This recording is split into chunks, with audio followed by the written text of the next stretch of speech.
Okay, but really think about it for a sec. How often are we all using words that kind of, sabotage what we're trying to say? Like little sneaky words making us sound less confident. It happens more than you think. And it's wild how these tiny words can really affect how people see us. Yeah. Especially at work, right? Totally. Which is why we're diving into this article, 11 words you should stop saying immediately. We're not just going to list them, though. We're breaking down why they're bad, and most importantly, giving you swaps so you can sound more powerful. Think of it like upgrading your communication one word at a time. First up, the word just. Ugh, I'm so guilty of this. You're writing an email and it's like, I just wanted to follow up, or just a quick question.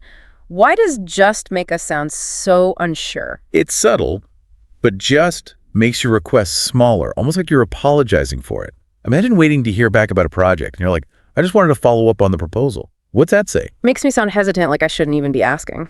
Right. But what if you just said, I'm following up on the proposal? It's tiny, but you sound way more confident taking charge. No more tiptoeing, you own it. Exactly. And that shift can change how your message lands big time. Okay, another tricky one.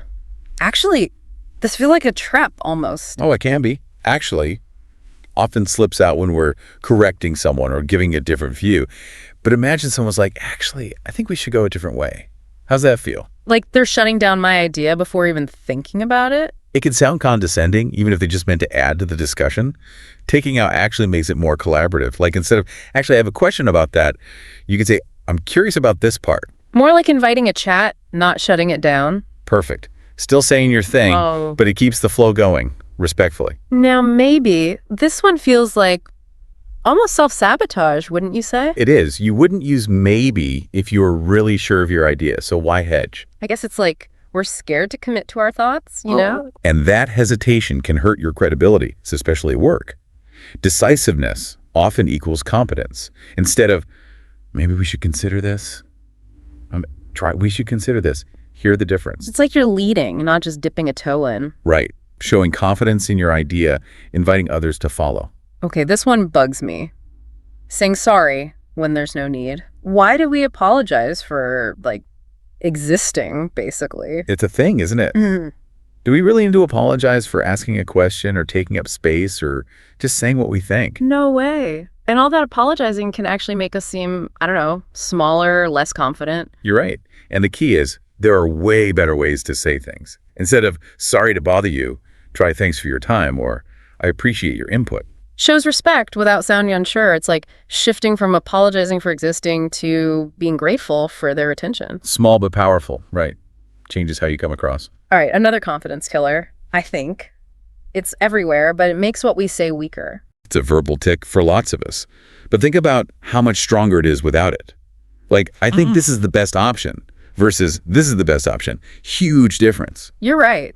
It's a fact now, not just an opinion, maybe. And sure, sometimes you want to say it's your view, not like universal truth.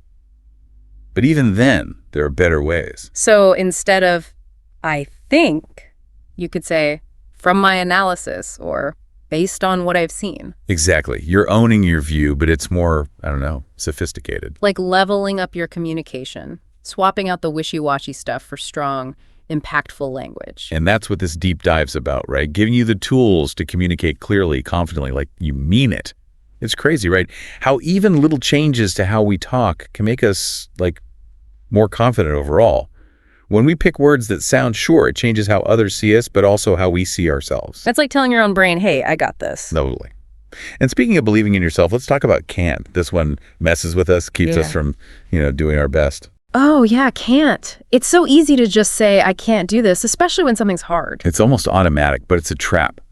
When we say can't, we're basically stopping ourselves from growing, from changing. Like we're putting limits on ourselves before even trying.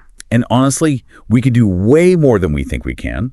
So what if instead of I can't, we say something, more powerful?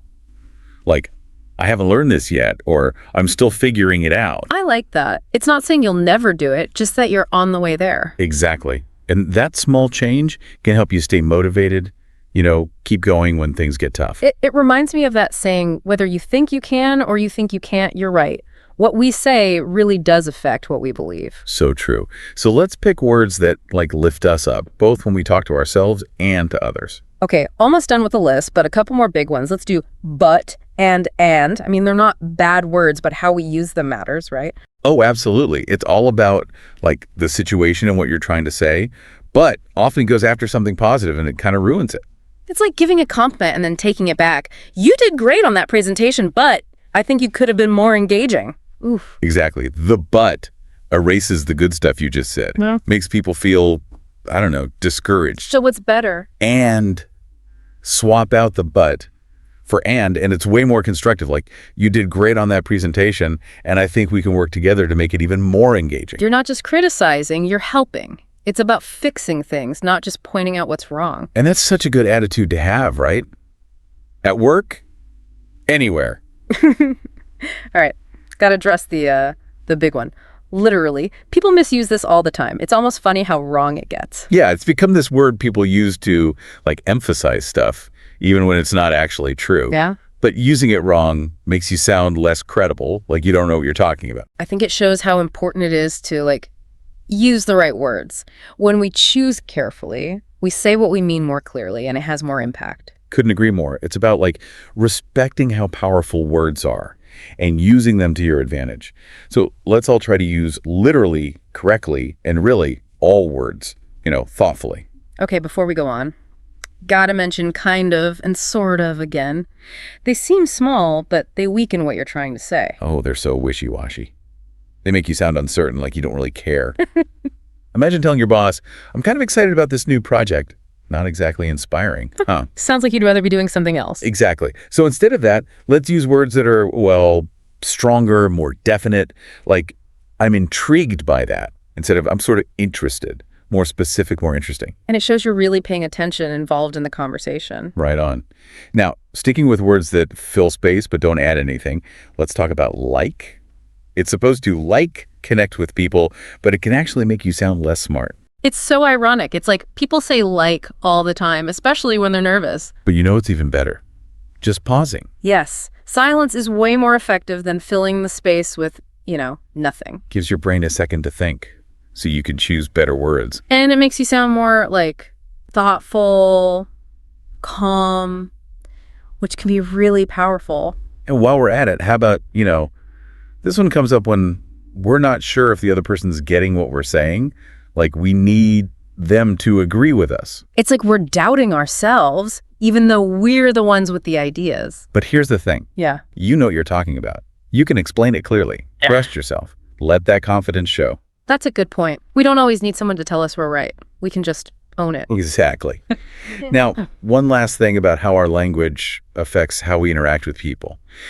We've talked about specific words, but it's also about the vibe we give off. Right. Sometimes it's not just the words, but how we say them. Totally. Like, think about, I have to do this versus I get to do this.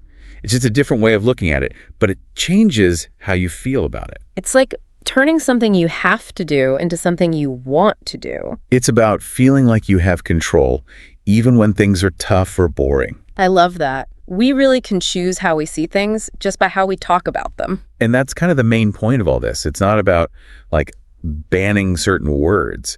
It's about being aware of what we say, picking words that show what we believe, make us feel confident, and help us really connect with people. Honestly, I'm kind of like fired up now to use all this stuff. It's amazing how just changing a few words can make such a difference in, well, everything. It really shows you how powerful language is, right? We don't always realize how much what we say shapes like our whole experience. So for our listeners, what's like one thing they can do today to start using all this? Good question.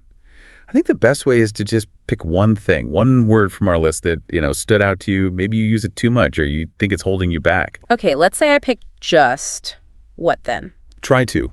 Like, completely stop using it for a week. Mm-hmm. Pay attention to when you want to say it in emails, conversations, even just thinking to yourself. Like a little challenge? See what happens when you change just one word. Exactly. I bet you'll be surprised. See how people react when you're more direct, more confident. And notice how it makes you feel. You might find that not saying just makes you sound more sure of yourself. And D actually makes you more confident. So it's like teaching your brain to use better words by default. Yeah. And the more you do it, the easier it gets. It's like exercise. The more you use those confident words, the more natural they'll feel. Makes sense. So it's not about being perfect right away. It's about getting better over time. Exactly. And hey, you don't have to do this alone. Tell a friend about the episode or a coworker and help each other out. You could even make it fun. Point out when someone slips up. That's a good idea. It's always easier to stick with something when you have someone to do it with. And who knows, maybe you'll start this chain reaction of confident communication at work everywhere. What a great thought. Well, we've definitely given everyone a lot to think about today. It's been, really interesting and inspiring. I feel like I have a whole new understanding of how to use words to be more confident and clear. It's been great diving into this with you. And to everyone listening, remember, what we say really matters. So let's choose our words carefully.